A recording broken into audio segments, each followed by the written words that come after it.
बदल गया ना। मानव जीवन की विशेषता है ही स्मृति। मानव जीवन की विशेषता है ही स्मृति। बाप को पहचान लिया है ना आपने, या भूले हुए अभी भी? सभी ने बाबा को पहचान लिया है, भूले हुए थे ना। याद दिला दिया है कि आप शरीर नहीं एक आत्मा है। जैसे वो राजा का बच्चा खो गया था ना, पहचानता ही नहीं था कि वो राजा का बच्चा है, और बाद में उसको याद आया, वो जंगल में चला गया था। सुनिए सबने कहानी, कहानी नहीं सुनी? एक राजा का बच्चा था और उसको जंगल के लेकर चले गए थे, वनुमानस जानवर इस तरह से लेकर चले गए, और उसको उन्होंने मारा नहीं, उसकी बल्कि पालना की उन्होंने। एक वो फिर बच्चा ऐसे लगने लगा जैसे जंगली की तरह, और खाना पीना सब उसका, और बल्कि उसके ऊपर एक मूवी बनी हुई है, फिल्म भी बनी हुई है, ये रियल स्टोरी है। वो किसी बड़े परिवार का था और उसको लेकर लेकर चले गए, और बाद में फिर उसकी पहचान हुई। राजा के जो दूत थे वो घूम रहे थे जंगल में, उन्होंने कहा ये तो मुझे जानवर जैसा तो नहीं लगता, ये तो ऐसे लगता है कि जैसे किसी राजसी परिवार का है। फिर पता करने पर पता चला कि वास्तव में वो तो राजा का बच्चा था। फिर पता किया, कहने लगे ये कब मिला है, ये तो जितने समय पहले मिला हुआ था। तो फिर उसको लेकर चले गए दरबार के अंदर। दरबार में कहा, जब कहा तो कि इसका सामान कहाँ है, सामान दिलाए तो सच में हमारा बच्चा है। फिर उसको छोड़ दिया राजा के पास ही। तो वो ऐसे ही वो पहचानता नहीं था कि मैं राजा का बच्चा हूँ, और उन्हीं की तरह करे, वो जानवरों की तरह ही। बहुत दिनों में उसको याद आया कि मुझे तो जानवर की तरह नहीं, मैं तो मनुष्य हूँ, और बल्कि हूँ किसका बच्चा, राजा का। और अब हम कब से बिछड़े हुए हैं, परम धाम से कैसे आए थे? सभी आत्माएं आई थी, सभी पावन आए थे। कैसे थे? 16 कला संपूर्ण थे, संपूर्ण निर्विकारी थे, मर्यादा पुरुषोत्तम थे। और अभी भगवान ने आके क्या याद दिलाया? स्मृति दिलाई है कि तुम इस शरीर में नहीं, तुम तो एक आत्मा हो, चमकते हुए तारे हो। सभी को याद दिया गया। तो आज की जो मुरली है, जो सार है, वो यही है कि तुम एक शरीर नहीं बल्कि एक आत्मा हो। सभी तो नए बच्चे हैं बाबा के, या पुराने? सभी पुराने बच्चे, सब पुराने बच्चे हैं। तो फिर तो इतना समझाने की जरूरत ही नहीं है। हाँ, जल्दी जल्दी हवाई जहाज की तरफ चला दो। इस स्मृति ने कितना अलौकिक परिवर्तन कर लिया है, सब कुछ बदल गया ना। कोई तो पहचानने में कितनी देर करते हैं कि हमारा बाप है, पता नहीं भगवान का ज्ञान है भी या नहीं है, या फिर ऐसे ही ओम शांति वालों का ज्ञान है। आज गए ना यात्रा पे, तो सभी लोग क्या पीछे से आवाज आ रही थी ना, ये ओम शांति वाले हैं, ओम शांति वाले हैं। और जो भगवान को पहचानने वाले हैं वो तो साथ में है ही, जो विस्मृति वाले हैं, भूले हुए हैं, वो बस गायन नहीं करेंगे बाद में, अरे भगवान आया था और हमने उसको विस्मृति रही, उसको पहचाना ही नहीं। इस स्मृति ने कितना अलौकिक परिवर्तन कर दिया है। अब तो जीवन ही बदल दिया है ना। क्या थे पहले? बिल्कुल साधारण से मनुष्य थे, कोई जानता भी नहीं था, छोटे से गांव के अंदर रहने वाले हम सब। और अभी बाबा ने हमें क्या से क्या बना दिया है, सब कुछ जीवन बदल गया है ना। मानव जीवन की विशेषता है ही स्मृति। बीज है याद, जिस बीज से वृत्ति, दृष्टि और कृति। दृष्टि माना अभी जब देखते हैं तो क्या देखते हैं?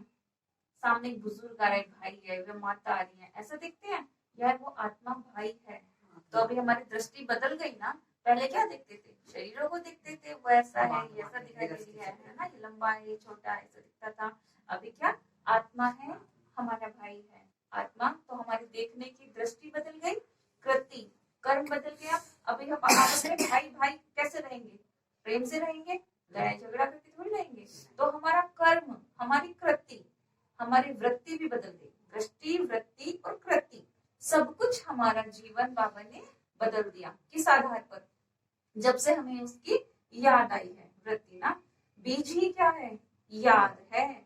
जिस बीज से वृत्ति, दृष्टि, कृति सारी स्थिति बदल जाती है, इसलिए गाया जाता है, जैसी स्मृति वैसी स्थिति।